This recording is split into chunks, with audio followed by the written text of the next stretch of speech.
किसी गांव में एक भिखारी रहता था। वो गांव के मंदिर के बाहर बैठकर भीख मांगता था। हमेशा अपनी दुर्दशा के कारण वो डरा और सहमा ही रहता। लोगों से ज्यादा बात नहीं करता, ना ही गांव में किसी उत्सव में वो शामिल होता। लोग जो दे देते दान में, उसी से अपना गुजारा कर लेता।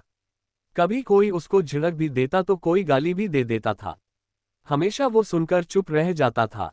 गांव वालों में वो मजाक का विषय था। एक दिन गांव की पंचायत में किसी मुद्दे पर बहस चल रही थी।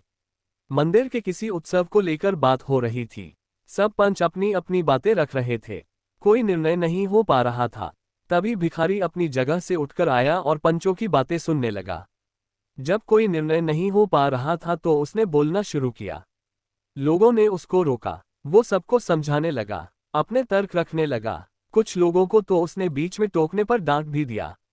सब भिखारी को ही देख रहे थे। कोई समझ नहीं पा रहा था कि आखिर हमेशा चुप रहने वाला भिखारी आज इतना कैसे बोल रहा, लोगों को डांट रहा है। अपनी बात कहने के बाद भिखारी गाना गाता हुआ अपनी झोपड़ी की तरफ चल दिया। लोग हैरान रह गए। पंचायत का मुद्दा अपनी जगह रह गया। लोग बात करने लगे कि आखिर इसमें इतनी हिम्मत कहां से आ गई। लोग समझ नहीं पा रहे थे।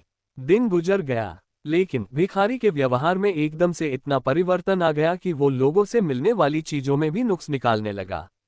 कम भीख मिलने पर गालियां देता। गांव वाले परेशान हो गए। किसी को कुछ समझ नहीं आ रहा था। लोगों ने इस बात की चर्चा करनी शुरू कर दी। तभी गांव के एक बूढ़े आदमी ने लोगों को समझाया कि भिखारी के व्यवहार में आए बदलाव का कोई बड़ा कारण है। इसके पीछे कोई ताकत है, जिसका हमको पता नहीं है। हमें उस ताकत का पता लगाना चाहिए। बूढ़े ने लोगों को सलाह दी कि इसकी झोपड़ी की तलाशी लेना चाहिए। वहीं कोई रहस्य है। लोग उसकी झोपड़ी की ओर चल दिए। झोपड़ी में तलाशी ली। वहां उन्हें काफी जमा किया हुआ पैसा मिला, जो भिखारी ने भीख मांगकर जमा किया था। बूढ़े ने समझाया कि ये इसकी ताकत है, इसे छिपा दो। लोगों ने भिखारी का पैसा छिपा दिया। 2 दिन में भिखारी की हालत फिर वैसी ही हो गई। वो फिर डरा डरा घूमने लगा, किसी से बात नहीं करता। बूढ़े ने समझाया कि देखो, ये पैसों की ताकत थी। जब इसके पास काफी पैसा जमा हो गया तो ये लोगों से बदतमीजी करने लगा था। अब पैसा चला गया तो इसका हाल फिर वैसा हो गया। लोगों ने भिखारी को बुलाया और उसे समझाया कि पैसों के अभिमान में ऐसा ना करे, लोगों का अपमान ना करे। फिर लोगों ने उसे उसका पैसा लौटा दिया। उसने सबसे माफी मांगी।